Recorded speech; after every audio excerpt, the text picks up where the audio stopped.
कहते हैं कि इस दुनिया में अपनी जान से ज़्यादा कीमती कुछ नहीं है। बात जब जिंदगी पर आती है तो एक कुत्ता शेर से भी भिड़ जाता है, लेकिन जब यही जंग खुद से हो तो सिचुएशन थोड़ी सी कॉम्प्लिकेटेड हो जाती है। आज हम एक ऐसे ही इंसान की बात करने वाले हैं जिसने खुद को बचाने के लिए खुद को इतना दर्द दिया कि अगर आप और मैं उस जगह होते तो शायद यही कहते कि इससे अच्छा तो मैं मर ही जाता।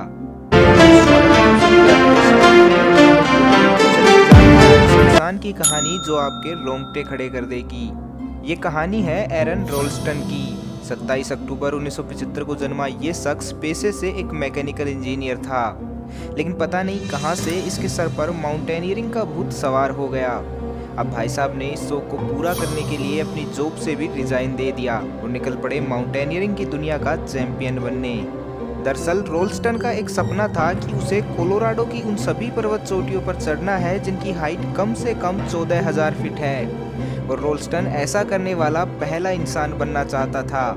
आपको बता दें कि इस लिस्ट में टोटल 53 पर्वत चोटियां हैं, इसलिए इस गोल को अचीव करने के लिए उसे कड़ी मेहनत और प्रैक्टिस की ज़रूरत थी। सो प्रैक्टिस करते करते एक दिन रोल्स्टन ने कैन्यनिंग करने की सोची और इसके लिए ब्लू जोन कैन्यन को चुना।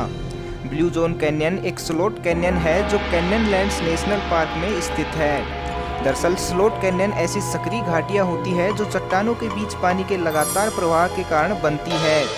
इनकी सबसे खास बात यह होती है कि इनकी गहराई चौड़ाई के मुकाबले काफ़ी अधिक होती है। 26 अप्रैल 2003 को सुबह रोल्स्टन उस सकरी घाटी से करीब 24 किलोमीटर दूर अपनी साइकिल को रोक कर वहां जाने के लिए पैदल ही निकल पड़ा, क्योंकि आगे साइकिल को ले जाने के लिए कोई रास्ता नहीं था। फाइनली कुछ टाइम बाद रोल्स्टन उस सकरी घाटी के पास पहुंच गया, लेकिन जैसे ही वो उस सकरी घाटी में नीचे उतरने का प्रयास करने लगा तो एक भारी पत्थर फिसल गया। लेकिन पत्थर के फिसलने की वजह से रोल्स्टन भी उसी पत्थर के साथ फिसल कर नीचे आ गया। करीब 1 सेकंड बाद ही रोल्स्टन को एहसास हो गया कि वो एक बड़ी मुसीबत में फंस चुका है, क्योंकि उसका दाहिना हाथ उस 360 किलोग्राम वजनी पत्थर के नीचे दब चुका था और वो पत्थर घाटी की दोनों दीवारों के बीच। यहाँ एक और समस्या ये थी कि रोल्स्टन ने अपनी इस ट्रिप के बारे में किसी को कुछ नहीं बताया था कि वो कहाँ जा रहा है, और ना ही उसके पास उस समय ऐसा कोई इंस्ट्रूमेंट या फ़ोन था जिसकी मदद से वो किसी की हेल्प ले सके। उसकी किस्मत इस हद तक खराब थी कि जिस घाटी में वो फंसा हुआ था वो ऊपर से बेहद सकरी थी। ऐसे में अगर गलती से भी कोई रेस्क्यू हेलीकॉप्टर वहां से गुजरता तो उसे हेलीकॉप्टर से देख पाना नामुमकिन था। जिस समय रोल्स्टन इस मुसीबत में फंसा था उस समय उसके पास पीने के लिए केवल 350 मिलीलीटर पानी बचा हुआ था और खाने के नाम पर केवल 2 बेरिटोस। करीब 3 दिनों तक रोल्स्टन इसी घाटी में फंसा रहा, इस उम्मीद में कि कोई बचाव दल आएगा और उसे बचा ले जाएगा। इस बीच उसने पत्थर को हटाने की हर संभव कोशिश भी की, लेकिन हर बार उसे केवल असफलता ही मिली। हालात ये थे कि पानी पूरी तरह खत्म हो चुका था और उसे जिंदा रहने के लिए अपना यूरिन पीना पड़ रहा था। उसका शरीर डिहाइड्रेशन का सामना कर रहा था।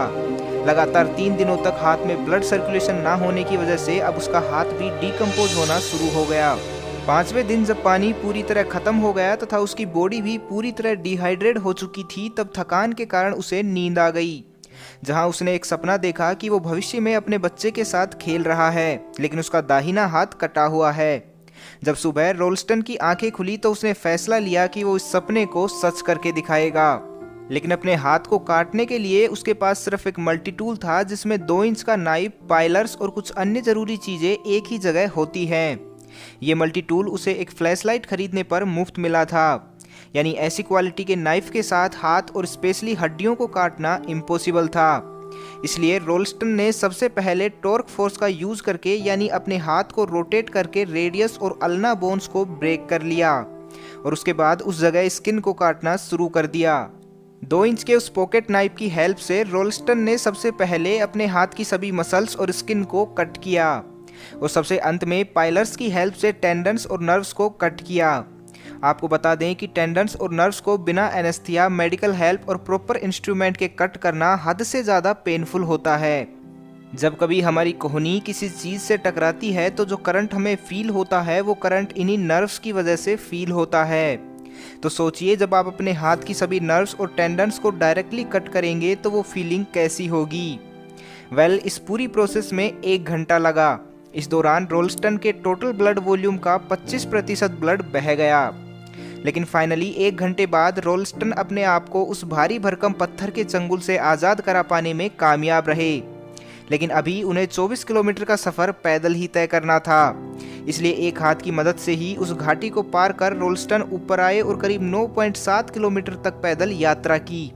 सौभाग्यवश 9.7 किलोमीटर के बाद एक फैमिली ने उन्हें देख लिया जो नीदरलैंड से वहां घूमने के लिए आई हुई थी। उस फैमिली ने रोल्स्टन को पानी और खाना दिया, साथ ही लोकल अथॉरिटीज़ को उनकी हालात के बारे में इन्फॉर्म किया। लोकल अथॉरिटीज़ ने रेस्क्यू टीम के साथ कांटेक्ट किया जो पिछले कुछ दिनों से उन्हें ढूंढ रही थी, क्योंकि घर वापस ना लौटने की वजह से रोल्स्टन की फैमिली ने एक मिसिंग रिपोर्ट दर्ज करवा दी थी। फाइनली कुछ मिनटों बाद एक हेलीकॉप्टर और डॉक्टर्स की टीम रोल्स्टन को पिक करने वहां पहुंच गई और फिर उन्हें सुरक्षित हॉस्पिटल पहुंचा दिया गया। इस घटना के बाद रोल्स्टन के कटे हुए हाथ को उस घाटी से वापस लाया गया और उसका अंतिम संस्कार कर उसकी राख रोल्स्टन को सौंप दी गई।